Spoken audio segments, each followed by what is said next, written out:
Assalamualaikum warahmatullahi wabarakatuh. Alhamdulillah, para sahabatku, para teman-temanku tercinta, saat ini jomblo menjadi konotasi negatif untuk disematkan kepada mereka yang belum memiliki pasangan. Seperti yang sudah kami amati, kami survei, jomblo selalu menjadi candaan menarik dan lucu untuk teman-teman yang masih lajang ataupun belum menemukan dambaan hatinya. Setidaknya itu juga pernah saya alami. Tapi alhamdulillah sekarang saya sudah tidak jomblo lagi. Bagi para jomblo, momen Hari Raya Idul Fitri dan bulan Syawal menjadi waktu yang horor. Betapa tidak para sahabatku, memasuki Hari Raya Idul Fitri, pertanyaan tentang kapan nikah menjadi pertanyaan horor dan lelah karena harus menjawab jawaban berulang.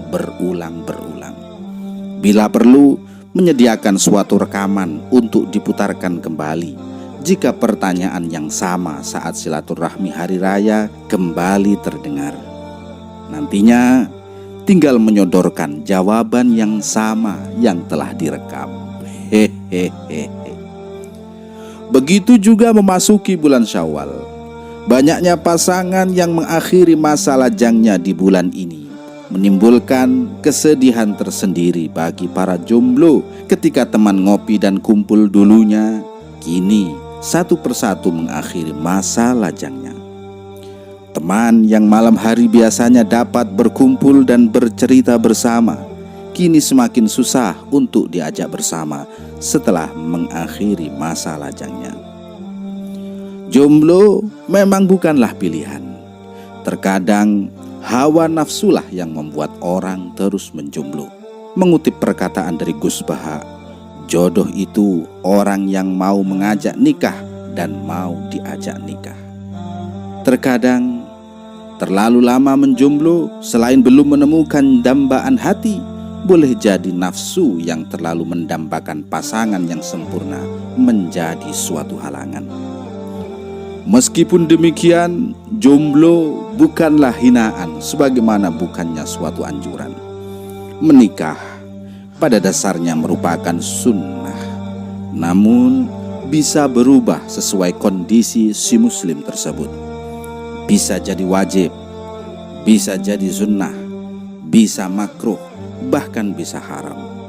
Jadi jangan sampai kita asal mempromosikan nikah kepada orang lain, seperti mempromosikan nikah kepada anak yang baru tamat SMP, di mana belum adanya belanja nafkah untuk calon pasangannya dan belum adanya kematangan secara mental psikologis untuk dapat hidup berumah tangga. Tanpa bermaksud mempromosikan hidup jomblo, ternyata para sahabatku ada loh beberapa ulama yang masyhur. Bahkan ulama-ulama itu menjadi kekasih Allah. Mereka masyhur, mereka terkenal di telinga kita yang memilih hidup melajang alias menjomblo seumur hidupnya. Bukan tanpa sebab mereka memilih jomblo karena sibuk dengan pencarian ilmu dan membagikannya hingga sampai kepada kita saat ini. Dan banyak ilmu agama yang sampai kepada kita hari ini tidak sedikit diwarisi oleh mereka, para ulama-ulama yang jomblo ini. Kita kaji pertama ulama yang jomblo adalah Imam Nawawi Ad-Dimashqi, seorang ulama besar mazhab Syafi'i. Tidak sedikit kitab-kitab yang diajarkan di pesantren merupakan karangan beliau. Sebut saja beberapa kitab fikih seperti Al-Majmu' Syarhul Muhadzab, Minhajut Talibin.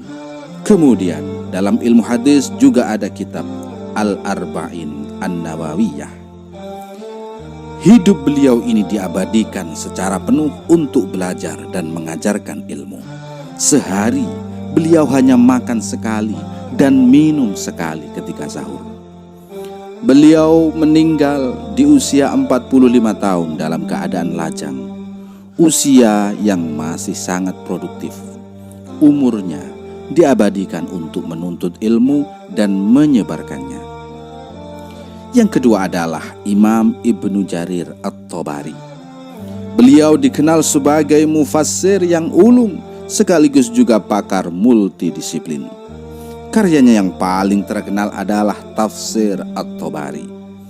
Dia melakukan pengembaraan ke sejumlah kota untuk memenuhi dahaga ilmunya, mulai dari Baghdad, Mesir, Beirut, dan Damaskus.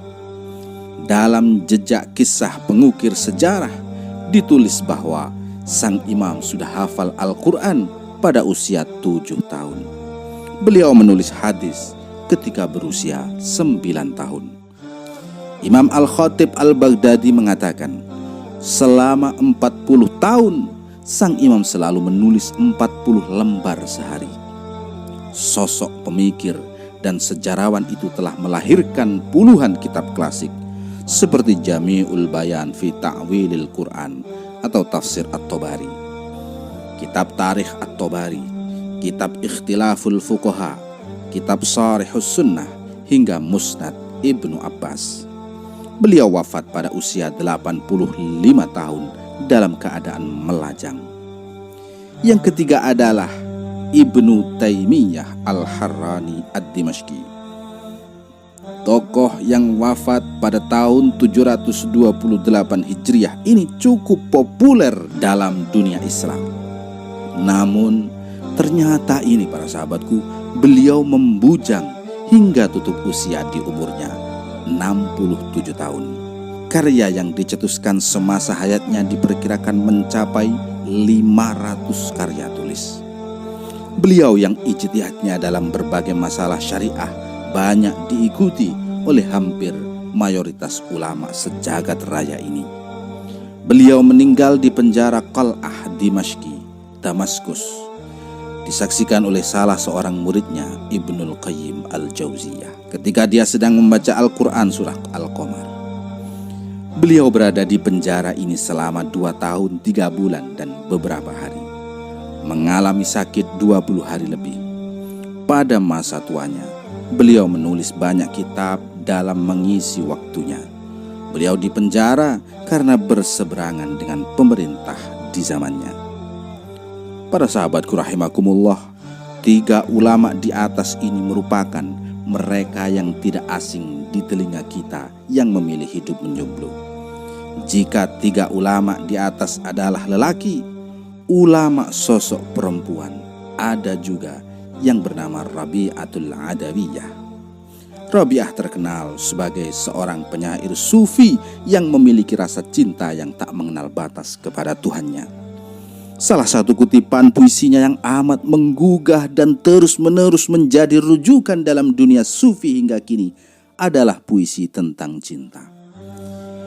Sayyidah Rabi'ah Al-Adawiyah menulis, "Oh Tuhanku, bila aku mengabdi kepadamu karena takut nerakamu, bentangkan pintu neraka itu untukku.